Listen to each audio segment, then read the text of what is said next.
Assalamualaikum warahmatullahi wabarakatuh. Waalaikumsalam warahmatullahi wabarakatuh. Alhamdulillah. Alhamdulillahi ala ihsanih. Wa syukru lahu ala taufiqihi wa amtinanih. Ashhadu an la ilaha illallah wahdahu la syarika lah, ta'ziman li sya'nih. Wa ashhadu anna nabiyyana Muhammadan abduhu wa rasuluhu ad-da'i ila ridwani al-hadi ila ihsani sallallahu alaihi wa ala alihi wa ashabihi wa ikhwani wa sallama tasliman katsira. Amma ba'du. Allahumma alimna ma yanfa'una wanfa'na bima 'allamtana wa zidna ilma. Ikhwatal iman, hadirin wal hadirat. Dia ingin punya hajat apa? Dunia akhiratnya. Lakukan amalan ini. Dalam urusan agamanya, lakukan amalan ini. Tidur sebelum tidurnya, berwudu sebelum tidur. Ketika terjaga dia mengucapkan 6 dzikir tersebut. Lalu kemudian dia mengucapkan hajatnya. Minimal dia mengucapkan Allahumma firli. Ya. Taib. Yang berikutnya, yamsahun naum wan an wajhihi. Dia mengusap kedua matanya. Ini yang diajarkan Nabi sallallahu alaihi wasallam. Ketika orang tidur, dia berzikir dan dia mengusap daripada matanya. Ya, syaitan itu ketika ada orang yang tertidur, maka dia akan mengikat manusia di tengkuknya, itu dengan 3 ikatan. Setiap satu ikatan itu dihembuskan, dibisiki, malam masih panjang, tidurlah engkau. Masih lama. Terus satu ikatan demikian, satu ikatan. Jadi mesti kalau ada orang terjaga, terbangun, lantas dia mengambil atau dia memandang kok masih gelap, atau kemudian dia melihat jamnya misalkan, mesti dibisiki, subuh aja suwi, gitu. Tidur dulu, maka tidur lagi, mesti demikian. Maka ikatan-ikatan tersebut akan bisa terlepas. Yang pertama, dengan ia berzikir kepada Allah Subhanahu wa taala, minimal mengucapkan doa bangun tidur. Yang kedua, dengan ia mengambil wudu, berwudu dengan sunnah-sunnahnya seperti bersiwak dulu dan seterusnya. Yang ketiga, dengan dia mengerjakan salat.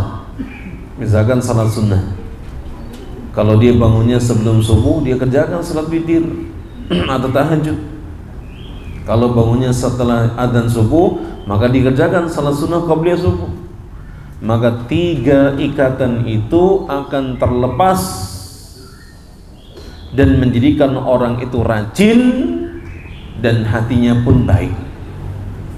Tapi kalau tidak dilakukan 3 hal ini, berzikir, berwudu, mengerjakan salat, maka Nabi mengatakan orang itu ketika di pagi hari akan menjadi orang yang pemalas dan hatinya pun diiringi dengan prasangka-prasangka buruk. Ya, khabithatun nafs. Ya. Hadirin jamaah sekalian dirahmatillah ta'ala. Sunnah yang berikutnya, ketika seorang sebelum fajar itu adalah menatap langit, menatap hal yang di atas, menatap langit. Jadi wangidur ila sama. Lalu dia membaca 10 ayat terakhir dari surah Ali Imran. Kalau dia tidak hafal, maka boleh melihat mushaf, melihat Quran meskipun lewat aplikasi misalkan. Ya, itu boleh.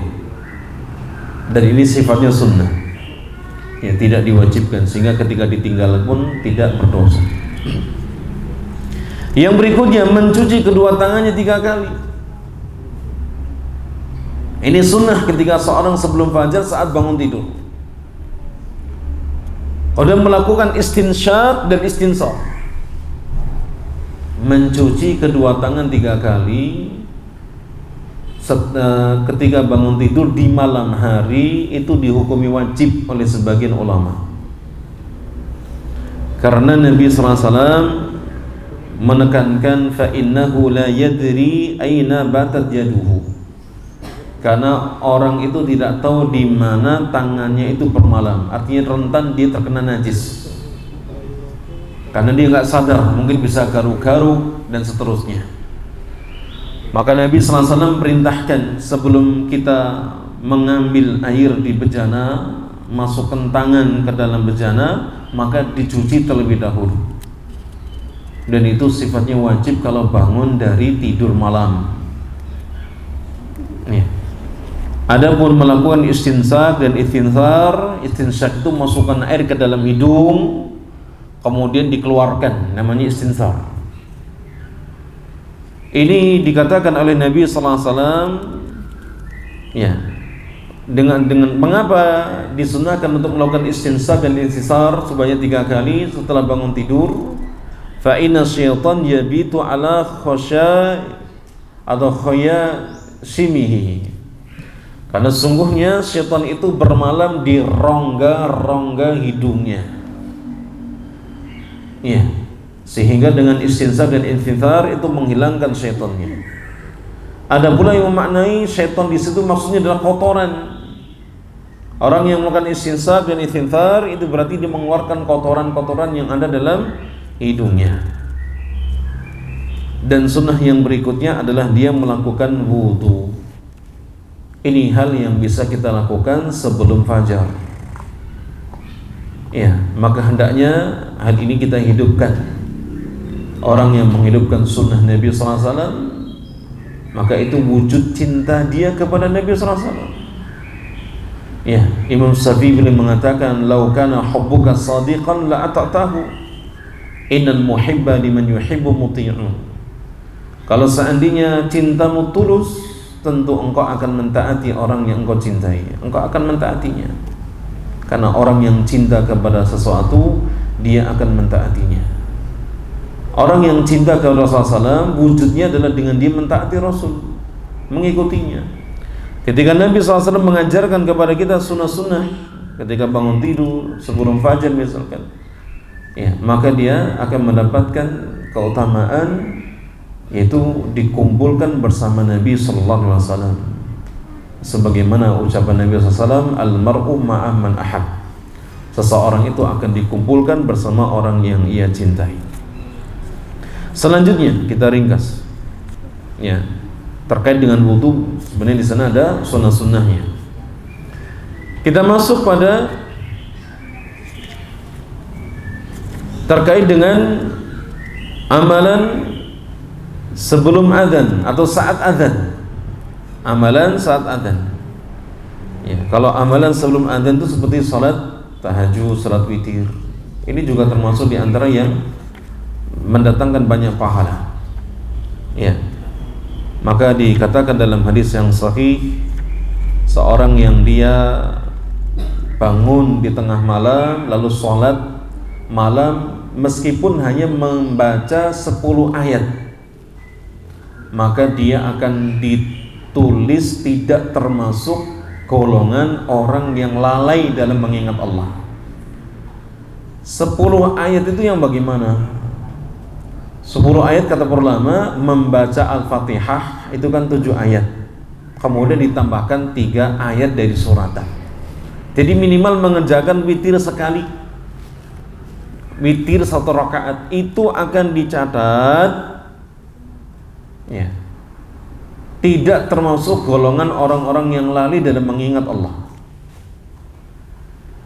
Kemudian kalau dia bisa membaca ayatnya 100 ayat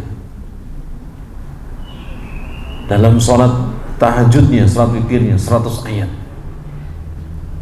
maka dia akan digolongkan termasuk dari golongan al-qanitin. Itu orang-orang yang selalu taat beribadah kepada Allah. Kalau bisa membaca tahajudnya 100 ayat.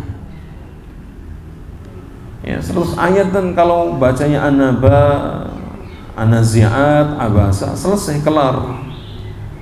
Ya. Maka dia akan ditulis termasuk golongan orang yang qanitin, yang taat, rajin beribadah kepada Allah Ta'ala. Adapun yang kalau semalam dia bisa membaca 1000 ayat, kata para ulama 1000 ayat itu dia baca juz 29 dan 30. Jadi membaca dari surat Al-Muluk sampai Anas itu 1000 ayat, 2 juz. Maka dia akan mendapatkan pahala yang sangat besar. Itu minimal keutamaan dari salat tahajud. Ya. Dan salat tahajud ini adalah amalan yang sangat disenangi oleh para ulama atau orang-orang saleh terdahulu. Taib. Adapun pahala, beribu pahala saat adzan berkumandang. Ada 5 amalan sunnah yang bisa mendatangkan ampunan, beribu pahala ketika seorang dia itu mengamalkannya saat adzan. Yang pertama, mengikuti muadzin. Ya, mengikuti muadzin. Yani idza sami'tum al-muadzin faqulu mithla ma yaqul, kata Rasulullah. Kalau engkau mendengar muadzin mengumandangkan adzan, maka ucapkan sebagaimana yang sedang diucapkan muadzin. Muadzin mengucapkan takbir, kita bertakbir. Muadzin mengucapkan syahadat, kita mengucapkan syahadat. Muadzin mengucapkan hayya 'alas shalah, kita mengucapkan la haula wala quwata illa billah. Muadzin mengucapkan misalkan as-salatu khairun minan naum, kita ucapkan as-salatu khairun minan naum. Itu namanya mengikuti muadzin. Kapan kita mengikutinya? Bersamaan, berbarengan dengan muadzin. Meskipun kita selesai duluan. Ya. Tapi kalau kita mendengarnya telat, boleh setelah muadzin itu selesai membacanya. Yang paling tepat adalah beriringan dengan muadzin. Karena Nabi mengatakan engkau mengucapkan seperti yang sedang, bukan yang telah, tapi yang sedang diucapkan muadzin.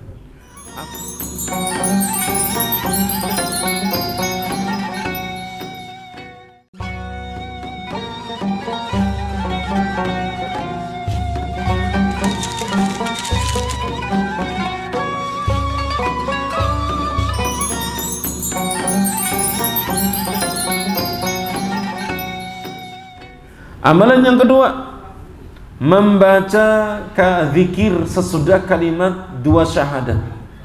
Ini pada bacaan kedua kalimat asyhadu anna Muhammadar Rasulullah.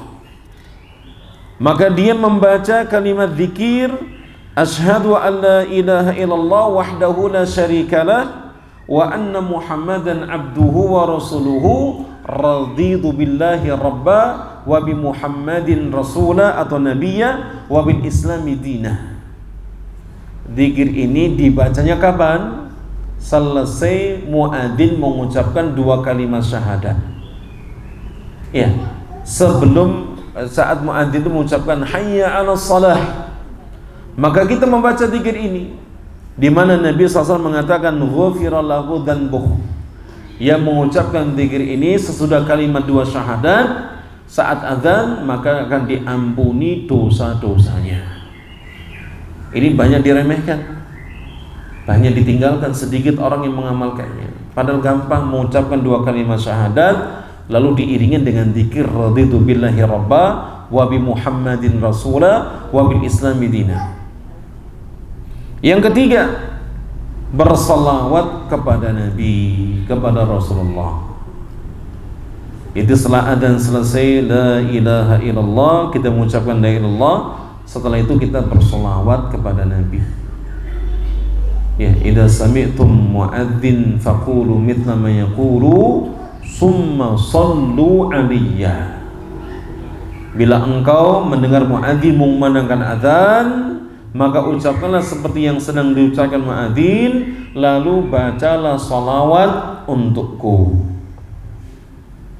Man shalla alayya salatan sallallahu biha 10 salawat Karena barang siapa yang bersalawat kepadaku sekali salawat, Allah akan bersalawat kepadanya 10 kali. Jadi amalan setelah adzan yang ketiga adalah apa? Bersalawat kepada Nabi. Dan salawat yang paling sempurna salawat Ibrahimiyah yang biasa kita baca saat kita duduk tahiyat akhir atau tasyahud awal. Ya, jadi salawat Ibrahimiyah itu yang paling bagus. Yang keempat, mengucapkan doa setelah adzan, di mana ketika seorang mengucapkan doa setelah adzan dia layak dan pantas mendapatkan syafaat Nabi. Halat lahu syafaati yaumal qiyamah. Dia berhak mendapatkan syafaatku di hari kiamat. Yaitu apa? Dia mengatakan Allahumma rabba hadhihi da'wati tammah was salatil qa'imah ati Muhammadanil wasilata wal fadilah wa ba'athum maqaman mahmudan alladhi wa'adtah. Selesai. Apa keutamaannya? Berhak mendapat syafaat Rasulullah, yaitu pembelaan dari Nabi SAW bagi orang yang dia menghadap Allah membawa dosa. Jadi syafaat ini diberikan kepada siapa? Para pelaku dosa. Jadi dosa besar. Kalau dosa kecil itu akan dihapuskan seiring dengan amal-amal saleh. Tapi kalau dosa besar hanya dengan taubat. Kalau belum bertaubat dibawa mati, maka hanya bisa ditolong dengan syafaat. Maka Nabi memberikan syafaat itu kepada para pelaku dosa besar di kalangan umatnya. Ya, maka dia berhak mendapatkan syafaat Nabi, pembelaan dari Nabi SAW. Yang berikutnya, berdoa setelah adzan, yaitu berdoa yang sifatnya hajat. Antara adzan dengan iqamat itu waktunya mustajab. Ad-du'a bainal adzan wal iqamah la yurad. Ya, Nabi mengkabarkan doa antara adzan dengan iqamat itu tidak ditolak. Ini berlaku bagi yang di masjid, salatnya di masjid atau di rumah. Karena para wanita, misalkan para ibu yang salat di rumah, tetap ketika mau mengerjakan salat wajib dia iqamat. Adzannya ikut masjid, tapi ketika dia mau salat dia iqamat untuk dirinya sendiri. Karena adzan dan iqamat hukumnya fardu kifayah. Kalau di masjid karena banyak orang cukup satu yang kumandang. Tapi kalau di rumah misalkan salatnya sendirian, maka para wanita tetap mengucapkan iqamat, mengumandangkan iqamat. Maka antara adzan dan iqamat doanya mustajab. Nah, inilah 5 amalan yang bisa dilakukan saat adzan dan itu menyimpan beribu pahala dan keutamaan. Ya, mengikuti muadzin itu apa pahalanya? Dulu para sahabat mereka merajuk kepada Rasulullah SAW karena mereka merasa ghibah. Para muadzin mereka mendapatkan banyak keutamaan. Leher mereka nanti paling panjang di akhirat, sehingga ketika dipanggil di hadapan makhluk mereka akan sangat mudah diketahui. Yang kedua, muadzin ini dia mendapatkan ampunan dosa sejauh daripada suara adzannya. Para muadzin itu akan mendapatkan pahala salat sebanyak orang yang mengerjakan salat karena adzannya, yang menghadiri berjamaah karena adzannya. Termasuk ya, yang muadzin ini di samping dia mendapatkan ampunan dosa, ya, dari sejauh suara adzannya, mendapatkan pahala dari banyak orang yang mengikut yang salat karena adzannya, lehernya panjang, dia juga semua yang mendengar adzannya, mau benda mati mau benda hidup itu akan disaksi di hadapan Allah Subhanahu wa taala. Karena semua yang ada di muka bumi ini, yang di darat, di lautan, di udara, semua akan menjadi saksi atas perbuatan seorang hamba. Maka orang yang memandangkan adzan, dia akan menambah saksinya. Ya, bumi itu akan berbicara, manusia juga akan memberikan kesaksian. Para sahabat ghibah karena muadzin Nabi itu hanya 3 orang, 2 di Madinah, 1 di Mekah. Lantas Nabi SAW memberikan solusi. Kalau kalian ingin mendapatkan apa yang didapatkan oleh muadzin, ikuti suara muadzin itu, jawab panggilan muadzin itu. Itu engkau mengucapkan sebagaimana yang sedang diucapkan oleh muadzin. Ini kan mendapatkan banyak keutamaan pahala. Yang berikutnya jemaah sekalian dirahmati Allah Ta'ala, pahala atau beribu pahala saat fajar, saat subuh. Di sana ada salat sunnah sebelum subuh. Ini qobliyah subuh. Ini disyariatkan ya, 2 rakaat ya, yang dikerjakan dalam kondisi safar ataupun mukim, di mana ganjarannya lebih baik daripada dunia dan seisinya. Ya. Sifat qobliyah subuh itu dilakukan dengan ringan, bukan memperlama berdiri rukuk sujudnya, tidak, tapi dilakukan dengan ringan. Sampai-sampai Aisyah mengatakan seakan-akan Nabi SAW itu tidak membaca Al-Fatihah, saking pendeknya suratan yang dibaca oleh Rasul. Maka dilakukan dengan ringan. Maka ada seorang tabi'in yang namanya Sa'id Al-Musayyib melihat ada orang ketika salat sunnah qobliyah subuh itu diperlama rukuk sujudnya, berdirinya juga diperlama. Maka Ibnu Sa'id mengatakan, jangan engkau lakukan salat yang seperti itu karena menyelisih sunnah Nabi SAW. Tapi orang tersebut ngeyel, dia mengatakan, apakah Allah Ta'ala akan menyiksa, mengazabku gara-gara aku mengerjakan salat yang seperti ini? Maka Sa'id Al-Musayyib beliau mengatakan, tidak, Allah tidak akan mengazab karena engkau mengerjakan salat, tapi Allah akan mengazabmu karena engkau menyelisihi sunnah nabimu, yaitu sunnah Rasulullah. Karena salat qobliyah subuh ini dikerjakan dengan ringan. Karenanya salah satu di antara sunnahnya dalam salat sunnah qobliyah subuh ini apa? Rakaat pertama membaca Al-Kafirun, rakaat kedua membaca Al-Ikhlas. Kemudian sunnah yang berikutnya setelah salat qobliyah subuh adalah berbaring di atas lambungnya sebelah kanan.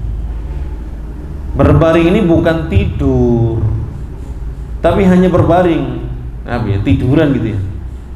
Kalau tidur kan merem terus ngeliyep gitu ya. Ini enggak, hanya berbaring sambil berzikir, menanti nunggu waktu iqamat. Aisyah beliau mengatakan, Nabi SAW itu kalau bangun subuh, maksudnya subuh itu waktu subuh datang, kalau istrinya belum terbangun, maka Nabi setelah salat sunnah qobliyah subuh, beliau berbaring di atas lambungnya sebelah kanan. Tapi kalau istrinya sudah bangun, maka setelah sunnah qobliyah subuh, setelah salat qobliyah subuh, Nabi ngobrol dengan istrinya sambil menanti datang waktu iqamah. Jadi iqamah terdengar, Nabi keluar. Ya, atau dirasa waktu sudah cukup, jamaah sudah ngumpul, Nabi keluar. Itu yang Nabi lakukan. Jadi sunnahnya apa? Berbaring. Namun di mana kita melakukan berbaring setelah melakukan qobliyah subuh ini? Dilakukan di rumah seperti yang Nabi lakukan, bukan dilakukan di masjid. Ya, kita bisa bayangin kalau jamaah semuanya apa? Berbaring, tiduran menanti iqamah. Ini mau sholat atau mau tidur kan gitu. Yang Nabi lakukan di mana? Di rumah. Taib. Yang berikutnya, berangkat ke masjid. Setelah selesai salat mengerjakan qobliyah subuh, karena salat sunnah rawatib ini yang paling bagus dikerjakan tuh di rumah. Makanya diriwayatkan oleh istri Nabi SAW, Ummu Habibah, Aisyah, Ummu Salamah dan yang lainnya. Ya. Kalau seandainya kita bisa mengerjakan salat sunnah qobliyah subuh di rumah itu bagus, itu yang paling utama. Setelah itu dia berangkat ke masjid. Di mana ketika berangkat ke masjid dia bersegera ke masjid dalam kondisi sudah berwudu, menuju masjid dengan tenang, berwibawa. Ya, kalau adzan berkumandang itu kita boleh bergegas. Boleh jalannya terburu-buru supaya mendapatkan shaf yang terdepan. Ini kalau misalkan masjidnya seperti masjid yang besar, Masjid Nabawi, Masjidil Haram, Yang kita tahu jamaahnya datangnya sebelum adzan. Ya 2 jam, 3 jam sebelum adzan sudah pada mau keluar, sudah pada duduk di masjid. Ini kan sulit mendapatkan saf yang pertama. Nah, kalau terdengar adzan kita boleh bergegas supaya dapat saf yang pertama. Tapi kalau terdengar iqamat, maka kita diperintahkan untuk tenang. Ya, tidak terburu-buru. Apa yang kita dapatkan dari imam, maka itu dikerjakan, yang terluputkan disempurnakan.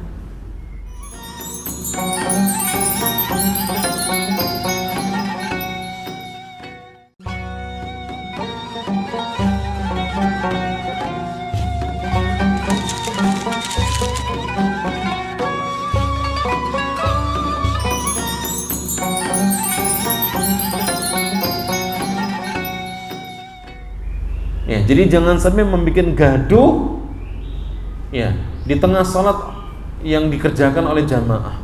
Kita lari terburu-buru, kepleset, jatuh, teriak lagi. Kan geger gitu.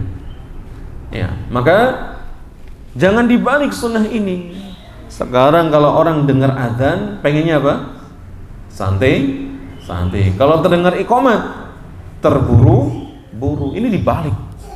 Yang benar, kalau kita mendengarkan adzan kita bergegas, ya, untuk mendapatkan shaf yang pertama. Adapun saat iqamat maka kita tenang, tidak terburu-buru. Yang berikutnya, mendahulukan kaki kanan saat masuk masjid dan saat keluar menggunakan kaki kiri. Membaca zikir saat masuk dan keluar masjid sebagaimana yang diriwayatkan dari putri beliau Fatimah. Mengucapkan bismillah wassalatu wassalamu ala rasulillah Allahumma ftahli abwaab rahmatik. Saat keluar bismillah wassalatu wassalamu ala rasulillah Allahumma inni as'aluka min fadlik. Setelah itu mengerjakan salat tahiyatul masjid kalau memungkinkan. Ya, hendaknya kita berusaha untuk salat dekat dengan posisi imam. Ya, yaitu berusaha mendapatkan shaf yang pertama. Mau kanan dan kiri bebas, itu semuanya terbaik. Ya, apalagi shaf pertama itu shaf yang mendapatkan sholawat dari Allah Ta'ala, demikian pula doa dari para malaikatnya. Maka jangan sampai kita justru malah mundur-mundur, datang ke masjid shaf depan kosong malah ngindahnya di belakang, alasannya bisa senderan. Begitu iqamat berkumandang tetap tidak mau masuk ke shaf pertama.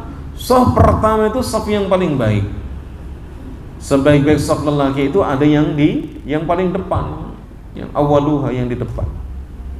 Itu dia mendapatkan doa-doa malaikat, termasuk pujian-pujian dari Allah Subhanahu wa taala. Shaf pertama itu dikatakan para ulama adalah shaf pertama, kedua dan ketiga. Jadi kalau seandainya jamaahnya banyak, kita dapat di shaf kedua, shaf ketiga, masuk shaf yang terdepan, tetap mendapatkan salawat dari Allah dan Rasul, dari Allah Ta'ala dan para malaikatnya. Yang berikutnya jamaah sekalian dirahmati Allah Ta'ala. Yang berikutnya, setelah kita mengerjakan salat subuh, membaca zikir-zikir subuh, maka dianjurkan membaca zikir pagi. Zikir pagi ini waktunya yang paling baik adalah dari habis subuh sampai terbitnya matahari. Kalau yang belum sempat maka dibolehkan di waktu duha. Namun kata para ulama, lebih cepat lebih baik. Zikir-zikir pagi itu sifatnya penjagaan. Ada penjagaan dari mara bahaya, dari syaitan dan seterusnya. Termasuk di sana mendatangkan adanya keutamaan dan beribu pahala. Maka dikerjakan lebih didahulukan atau kita mengerjakannya di awal waktu itu lebih utama, karena langsung mendapatkan penjagaan, mendapatkan kualitas tersebut dibandingkan dengan tertunda-tunda. Ya, maka bacalah zikir-zikir pagi yang diriwayatkan oleh Nabi Sallallahu Alaihi Wasallam. Dan zikir pagi itu tidak harus dibaca semuanya, sebagiannya boleh. Yang zikir pagi disusun para ulama itu bukan dibaca semuanya, bukan, urutannya juga bukan. Tapi kalau kita bisa menghafal seluruhnya, diucapkan semuanya bagus. Kalau enggak, ya kita dilatihlah menghafal bulan ini, hafal doa ini, zikir itu. Sampai kemudian kita lepas dari buku. Karena kalau zikir pagi, zikir petang, pegangannya buku, bukunya ketinggalan, tidak bisa ngomong. Kenapa? Karena tidak hafal. Makanya kesalahan orang yang dia berzikir apa? Tidak mau menghafal. Cuma membaca, tidak mau dihafal. Ya. Coba kalau dia baca terus dihafal. Kalau membaca satu buku kan tidak bisa. Ya, dia hafal satu buku tidak bisa kalau nggak diangsur, dicicil. Maka kita baca yang ini targetkan dihafal bulan ini, nanti bulan depan hafalan yang lain, sampai zikir pagi semuanya dihafal, sehingga kita lepas dari buku. Ya. Setelah itu baru kita mempelajari kandungan maknanya dan diamalkan pada waktunya. Berikutnya, beribu pahala di waktu duha. Setelah fajar kita masuk duha. Apa saja amalan-amalan yang dianjurkan di waktu duha? Maka disebutkan dalam banyak riwayat bahwa Nabi SAW menganjurkan seorang itu untuk mengerjakan salat duha. Ya. Mengerjakan salat duha. Salat duha itu mulai waktu masuknya adalah terbit fajar, terbit matahari, bukan fajar, terbit matahari setinggi tombak. Artinya dari waktu syuruk, misalkan hari ini syuruk itu jam 5.11, jam 5:11 itu syuruk, ini terbit. Tambahkan 15 menit atau 20 menit, itu namanya waktu awal duha. Ya, jadi 5:26 atau 30 misalkan, itu dikatakan sudah masuk awal waktu duha. Adapun akhir waktu duha adalah sebelum zawal, sebelum duhur, yaitu 10 menit sebelum waktu duhur. Jadi perhatikan ini waktu duha. Kapan kita mulainya? Mulainya itu dari matahari setinggi tombak, 15 menit dari waktu syuruk, waktu terbit. Kapan berakhirnya? 10 menit sebelum duhur, sebelum zawal. Di mana salat duha ini keutamaannya adalah wasiat Nabi, salat yang menjadi wasiat Nabi kepada para sahabatnya seperti Abu Hurairah, Abu Darda, Abu Dzar dan yang lainnya. Salat duha itu setara 360 sedekah. Karena setiap manusia itu memiliki persendian 360. Kalau dia mengerjakan salat duha itu dianggap sedekah 360 sedekah. Karena persendian ini membutuhkan untuk disedekahi. Orang yang mengerjakan salat duha termasuk golongan awab. Awabun. Awab ini orang-orang yang mudah kembali kepada Allah Subhanahu wa taala. Tidak sekedar bertaubat, tapi dia kembali kepada Allah, bertaubat, lalu kemudian membuka lembaran baru dengan amal soleh. Itu namanya awab. Nabi Sulaiman, kemudian Nabi Ayub, dua orang yang disebut dengan ni'mal abdu, sebaik-baik hamba. Nabi Sulaiman profil hamba yang pandai bersyukur, Nabi Ayub profil hamba yang pandai bersabar. Ketika Allah memuji dua-duanya, maka Allah mengatakan ni'mal abdu innahu awwab. Sulaiman atau Nabi Ayub ini adalah sebaik-baik hamba. Keduanya, sesungguhnya Sulaiman atau Ayub ini adalah hamba yang mudah kembali kepada Allah, awwab. Dan orang yang mengerjakan salat duha itu termasuk golongan awwab. Yang berikutnya, salat duha itu disaksikan oleh para malaikat, meskipun sekedar mengerjakan 2 rakaat. Tapi ini sunnah. Kalau bertabrakan dengan waktu kerja, ya kita lihat dulu. Waktu kita akan tergading. Kita misalkan masuk kerja, sini jam berapa masuk kerjanya? Jam 6 sampai jam 3. Ini shift pertama gitu. Shift kedua Jam 3 sampai setengah 12. Oh, jam 12. Baik, katakanlah shift pertama jam 6. Kalau sekarang, waktu sekarang itu sudah bisa salat duha.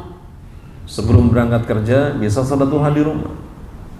Ya, karena salat duha sekarang ini awal waktunya itu jam 5.26 atau 5.30. Bisa kita kerjakan duha.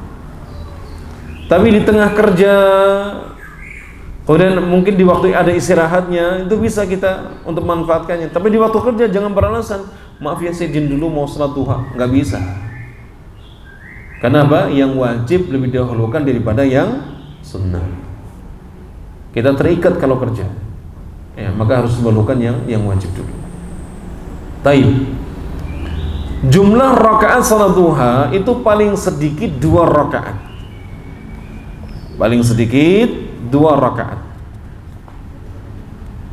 Ya, sementara jumlahnya yang paling banyak itu tidak dibatasi.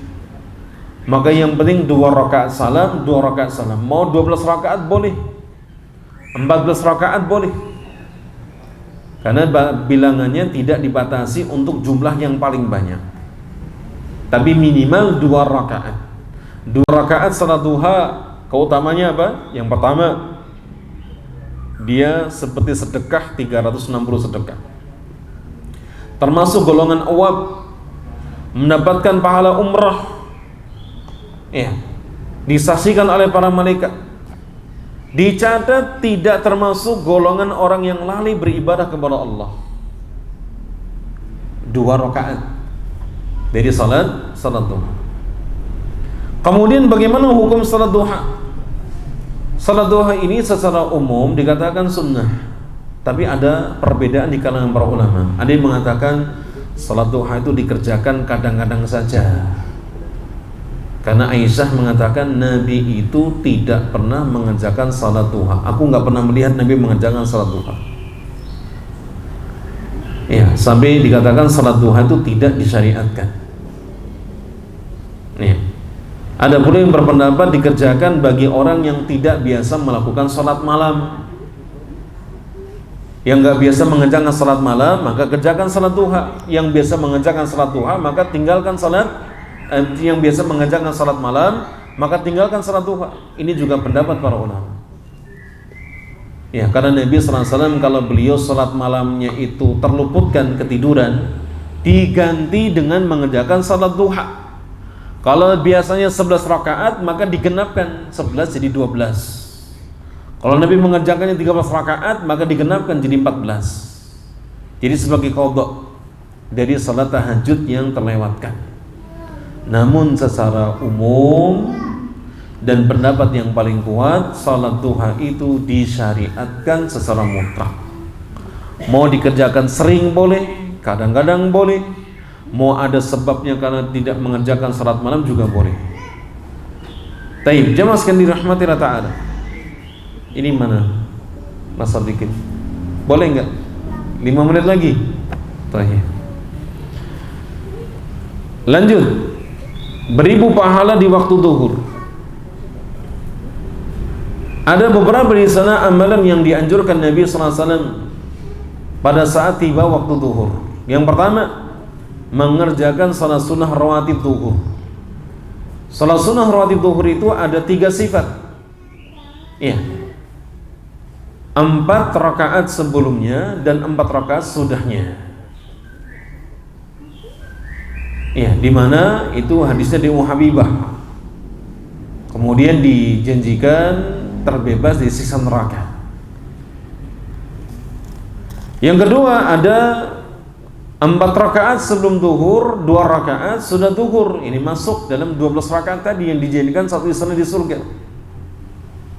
Kemudian 2 rakaat sebelum zuhur dan 2 rakaat sudahnya. Itu datang dalam hadis Ibnu Umar. 3 amalan ini, 3 sifat ini boleh dilakukan salah satunya. Kalau sudah mengambil 4 rakaat, maka boleh sudahnya 2 rakaat atau 4 rakaat. Yang 2 rakaat ya 2 rakaat. Ya, yang 4 boleh 4, boleh 2. Seperti itu.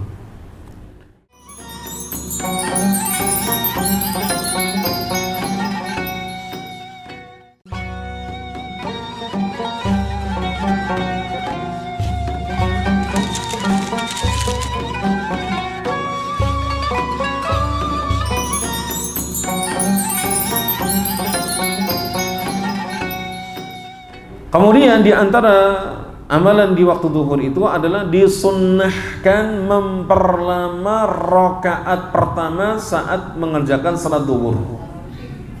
Jadi sunnahnya demikian. Khusus zuhur, maka rakaat pertama itu diperlama.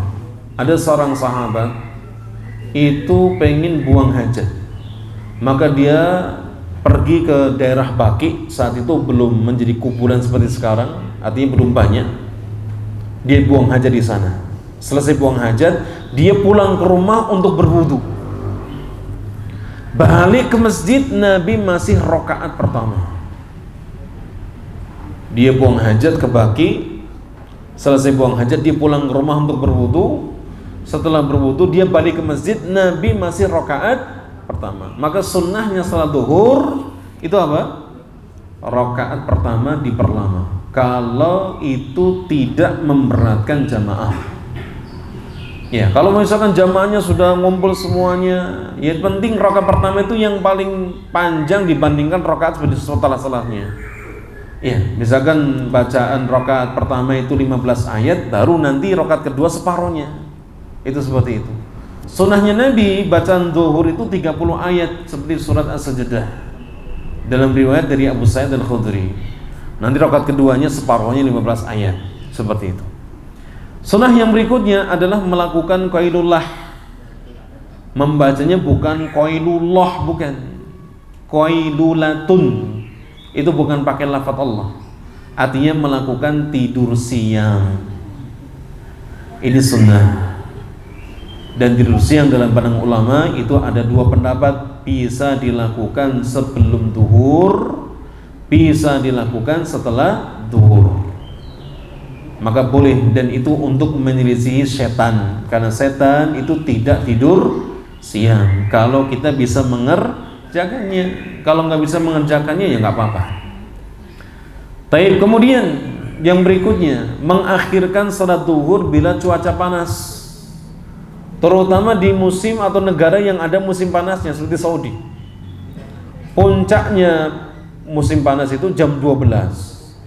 Nanti berakhir panas itu jam 16.30. Maka kata para ulama, sunnahnya mengakhirkan salat zuhur bila cuaca panas itu jam 16 baru salat zuhur. Jadi jam 4 sore itu baru salat zuhur. Kalau di musim panas di negeri Saudi, itu sunnahnya. Kalau dikerjakan di puncaknya jam 1, jam 12, jam 2, jam 3 itu berat. Sangat berat, cuacanya begitu berat.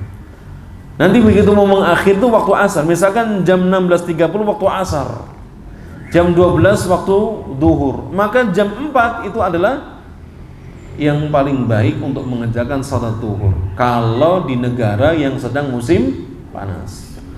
Kalau di kita kan nggak terlalu, ya. Sekarang apalagi kalau ada AC, masuk langsung dingin gitu. Oke, cukup ya. Masih tersisa waktu asar, maghrib, isya. Mudah-mudahan lain waktu dan kesempatan bisa kita kupas kembali. Karena ini hakikatnya materi yang luar biasa, tidak dibutuhkan sekali duduk, sekali dalam waktu kajian, namun hakikatnya bisa dibentuk dalam bentuk daurah gitu ya. Yang sehari semalam kita membahas. Itu nanti akan lebih rinci lagi. Ya, kalau ini hanya disebutkan hanya sekedar isyarat-isyarat, poin-poin dasarnya aja. Tapi jemaah sekalian dirahmati Allah Ta'ala, ini yang bisa kami sampaikan. Mudah-mudahan yang sedikit ini bermanfaat. Tentunya tujuan kita yang awal menuntut ilmu bukan sekedar wawasan, tapi menuntut ilmu itu supaya kita semakin bertakwa kepada Allah. Sufyan Ats-Tsauri beliau mengatakan, innama yuta'allamul ilmu liyuttaqallahu bihi. Ilmu itu hanyalah dipelajari agar kita semakin bertakwa kepada Allah. Maka jadikan ini sebagai sebab agar kita menjadi pribadi yang bertakwa kepada Allah Ta'ala. Aqulu qouli hadza wa sallallahu ala nabiyyina Muhammadin wa ala alihi wa sahbihi ajma'in wa akhiru da'wana alhamdulillahi rabbil alamin. Ada yang bertanya, kami persilakan. Ya, Ibu silakan. Baik.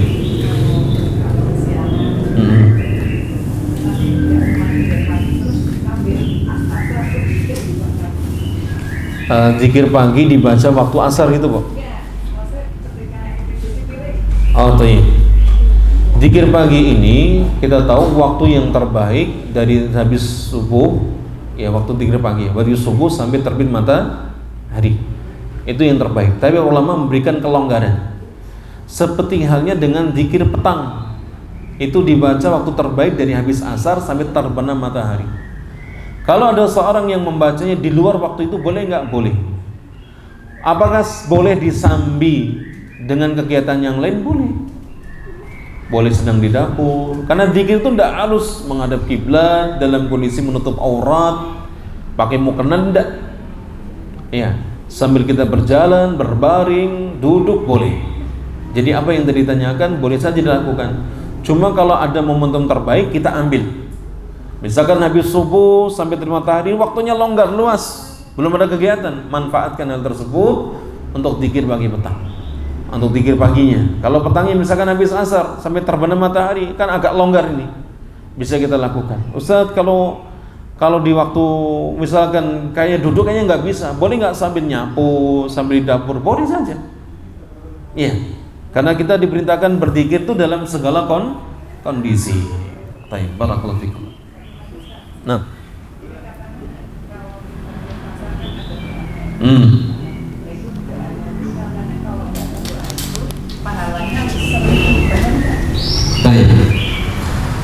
tentang zikir masuk pasar, datang sebuah hadis yang sahih dari Nabi sallallahu alaihi wasallam, di mana Nabi mengatakan, man dakhala as-suq faqal, barang siapa yang dia masuk pasar lalu dia mengucapkan la ilaha illallah wahdahu la syarikalah lahul mulku wa lahul hamdu yuhyi wa yumit wa huwa hayyun la yamut biyadihil khair wa huwa ala kulli syai'in qadir. Cukup sekali, maka akan dituliskan untuknya alfu alfin, 1.000.000, bukan 1.000.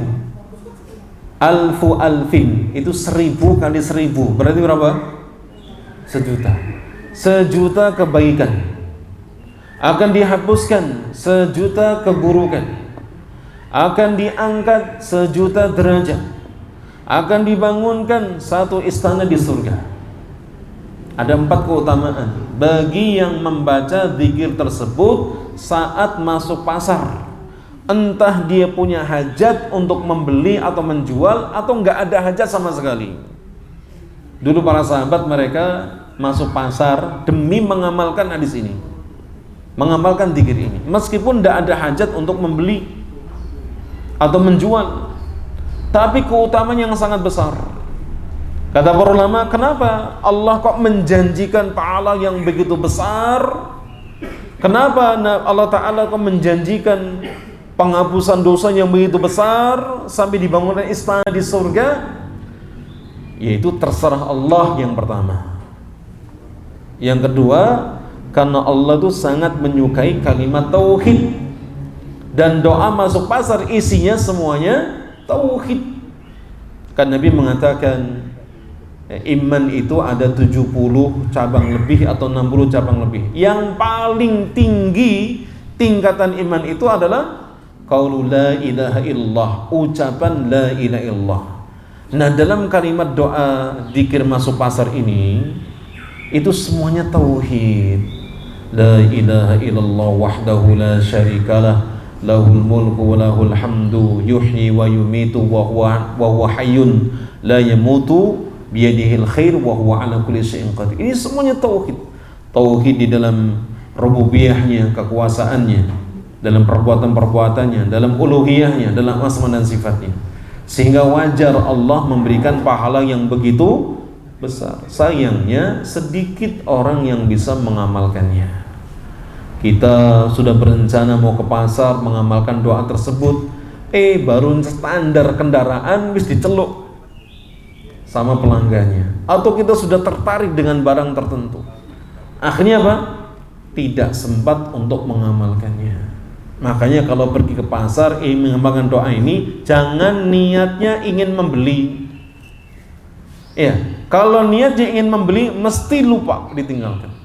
Oh, yang mau dibeli aja cok lupa, apalagi yang ini, yang doa ini. Yang kita sudah ingat nanti mau beli ini beliin, begitu di pasar kadang lupa.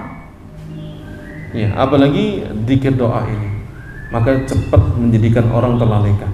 Karena pasar di situ tempatnya luar biasa, tempat yang penuh dengan fitnah. Ya. Nah, ada yang lain? Apa? Kalau kita lewat Qabliyah Subuh, itu dikerjakan setelah itu menunggu waktu syuruk atau setelahnya? Baik. Qadha qabliyah subuh itu ada dua hadis. Yang pertama hadis yang sifatnya takrir persetujuan Nabi sallallahu alaihi wasallam. Ada seorang sahabat, dia habis salat subuh langsung berdiri mengerjakan salat subuh. Kan kita tahu tidak ada salat sunnah sehabis subuh, tidak ada salat sunnah sehabis asar. Ini ada sahabat yang dia habis subuh langsung berdiri, jadi habis salat langsung berdiri mengerjakan salat, tidak zikir dulu. Jelas ya? Langsung berdiri. Maka begitu dia salat, salam, ditanya, kamu ngerjain apa? Tadi saya belum salat sunnah qabliyah subuh ya Rasulullah, lalu saya kerjakan habis subuh. Oh boleh. Hadis pertama ini menunjukkan tentang persetujuan Nabi SAW terhadap apa? Qadha salat qabliyah subuh dan boleh dilakukan habis salat subuh. Jelas? Yang kedua, datang hadis dari Abu Hurairah yang menjelaskan bahwasanya Nabi SAW memerintahkan, sifatnya qauliyah, bahwa siapa yang belum mengerjakan salat sunnah qabliyah subuh, kerjakan habis terbit matahari setinggi tombak. Ya, man lam yarka' ra'ataini qabla subhi, ya, fal yarka', ya, fal yusalli atau fal yarka' ba'da an tatlu'us syams, atau kama qala Nabi sallallahu alaihi wasallam. Siapa yang belum mengerjakan 2 rakaat sebelum subuh, hendaklah dia mengerjakannya setelah matahari terbit setinggi tombak. Dari sini kata para ulama, ya, hadis ini menunjukkan bahwa qadha qabliyah subuh boleh dilakukan saat awal waktu duha. Ini setelah terbit. Awal waktu duha, 15 menit setelah terbit. Namun dari 2 waktu tersebut mana yang paling afdal? Tentu yang kedua, dikerjakan setelah terbit matahari. Itu tidak mengundang fitnah. Orang-orang tidak akan mengira dengan tuduhan yang buruk. Ini ajaran apa lagi? Kan tidak ada salat sunnah sehabis subuh. Kok ini salat subuh kan gitu? Kecuali kalau sunnah ini sudah tersebar di satu masjid. Misalkan orang jamaah biasa mengerjakan langsung qadha qabliyah subuh itu habis subuh, maka boleh dia lakukan di masjid. Tapi kalau dia berada di satu masjid yang belum tersebar sunnah ini, hendaklah dikerjakan setelah terbit matahari. Nah, barakallahu fikum. Cukup ya? Kita tutup dengan doa kafaratul majelis. Subhanakallahumma hamdika asyhadu an la ilaha illa anta astaghfiruka wa atubu ilaik. Assalamualaikum warahmatullahi wabarakatuh. Waalaikumsalam warahmatullahi wabarakatuh.